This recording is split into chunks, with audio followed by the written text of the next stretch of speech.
Welcome to direction to success. आज हम करेंगे ज्योग्राफी का chapter 3 which is motions of the earth. तो चलिए शुरू करते हैं। अब जैसे कि हम सब जानते हैं कि अर्थ के 2 टाइप्स ऑफ मोशन होते हैं। फर्स्ट है रोटेशन एंड सेकंड है रेवोल्यूशन। जब अर्थ अपनी ही एक्सिस पर रोटेट करती है, अपनी ही जगह पर चक्कर लगाती है, तो उसे हम कहते हैं रोटेशन। बट जब अर्थ रिवॉल्व करती है अपनी ऑर्बिट पर, वो भी सन के अराउंड, इट मीन्स अपनी ही ऑर्बिट पर सन के अराउंड चक्कर लगाती है, उसे हम कहते हैं रेवोल्यूशन। अब जैसे मैंने आपको पिछले चैप्टर में बताया था कि अर्थ की एक एक्सिस होती है जो एक इमेजिनरी लाइन है, वो स्ट्रेट नहीं है, थोड़ी सी टिल्ट है, और उसी के कारण वो 66.5 डिग्री का अपनी ऑर्बिटल प्लेन के साथ एंगल बनाती है। और अर्थ की अपनी कोई लाइट नहीं होती, तो वो सन से हीट और लाइट रिसीव करती है, और अर्थ की शेप के कारण उसके हाफ पार्ट पर ही सनलाइट रिसीव हो पाती है, जो उसके बिल्कुल सामने होता है।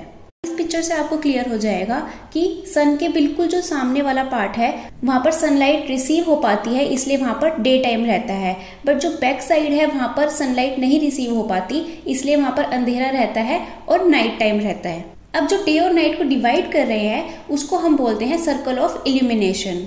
अब आपने नोटिस किया होगा कि ये जो लाइन है ये बिल्कुल स्ट्रेट है, बट जो हमारी एक्सिस होती है वो थोड़ी सी टिल्ट होती है, टेढ़ी होती है। इसलिए जो दोनों लाइन होती है एक दूसरे से नहीं मिलती, ये एक दूसरे से अलग ही रहती है।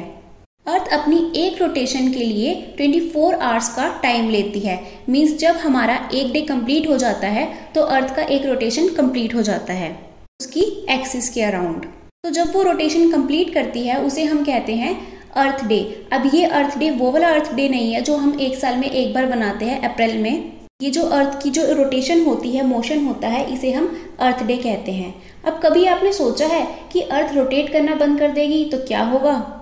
इसकी वजह से हमें बहुत ज़्यादा प्रॉब्लम फेस करनी पड़ जाएगी, क्योंकि जो सन के डायरेक्ट सामने वाला पार्ट है, वहाँ पर सिर्फ डे रहेगा, वहाँ कभी नाइट नहीं हो पाएगी, और सन हीट बहुत ज़्यादा अमाउंट में रिसीव होगी, जिसकी वजह से वहाँ पर कंटिन्यूसली गर्मी चलती रहेगी, और उस रीजन में कभी ठंड नहीं हो पाएगी। और जो बैक साइड है, जहाँ पर लाइट नहीं पहुँच पाती, वहाँ पर बहुत ज़्यादा ठंड रहेगी, क्योंकि वहाँ पर सन हीट नहीं पहुँच पाएगी और सिर्फ नाइट का ही टाइम रहेगा, डे नहीं हो पाएगी।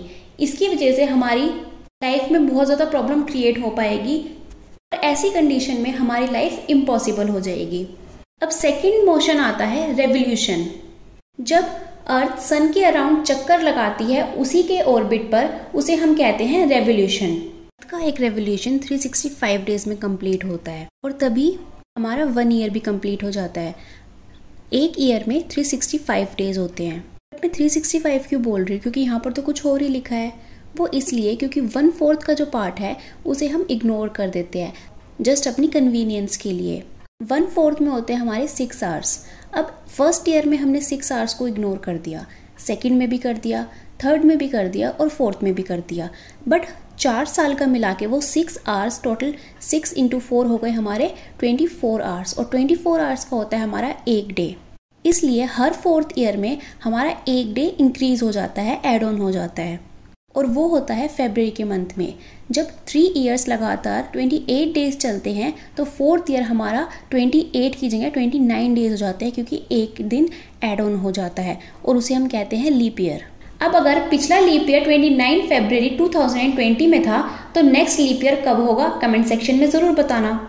अब इस पिक्चर से ये क्लियर हो जाएगा कि अर्थ सन के अराउंड इलिप्टिकल ऑर्बिट में रिवॉल्व करती है, और जब वो रिवॉल्व करती है तो अर्थ एक ही डायरेक्शन में इंक्लाइंड होती है, झुकी हुई होती है। एक ईयर 4 सीजन्स में डिवाइड होता है, summer, winter, spring and autumn.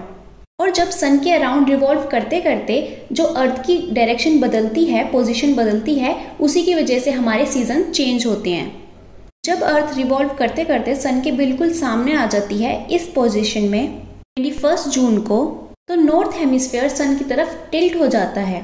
इसकी वजह से जो सन की रेज है वो डायरेक्टली ट्रॉपिक ऑफ कैंसर पर रिसीव होती है।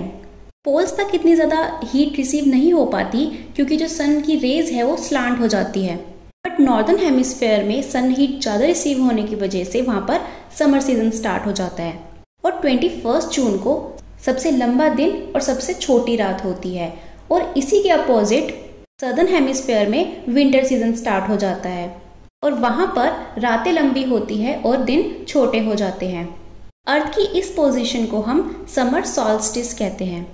जब अर्थ रिवॉल्व करते करते सन के राइट हैंड साइड आ जाती है 22 दिसंबर को, तो सन की तरफ टिल्ट होने की वजह से साउथ पोल पर इतनी ज़्यादा हीट रिसीव होने की वजह से वहाँ पर समर सीजन स्टार्ट हो जाता है, जिसकी वजह से दिन लंबे हो जाते हैं और रातें छोटी हो जाती है। और इसका रिवर्स उल्टा नॉर्दर्न हेमिस्फेयर में स्टार्ट हो जाता है, मीन्स वहाँ पर विंटर सीजन स्टार्ट हो जाता है। अर्थ की इस पोजीशन को हम विंटर सॉल्स्टिस कहते हैं।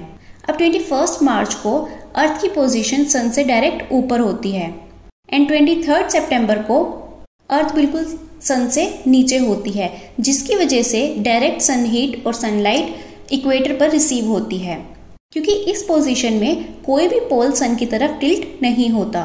पूरी अर्थ पर इक्वल डे और इक्वल नाइट होते हैं, जिन्हें हम कहते हैं इक्विनॉक्स।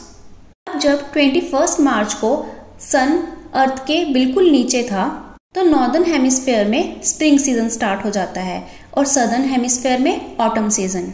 एंड 23 मार्च को जब सन अर्थ के बिल्कुल ऊपर था, अर्थ नीचे थी, तो नॉर्दर्न हेमिस्फेयर में ऑटम सीजन स्टार्ट हो जाता है और सदर्न हेमिस्फेयर में स्प्रिंग सीजन।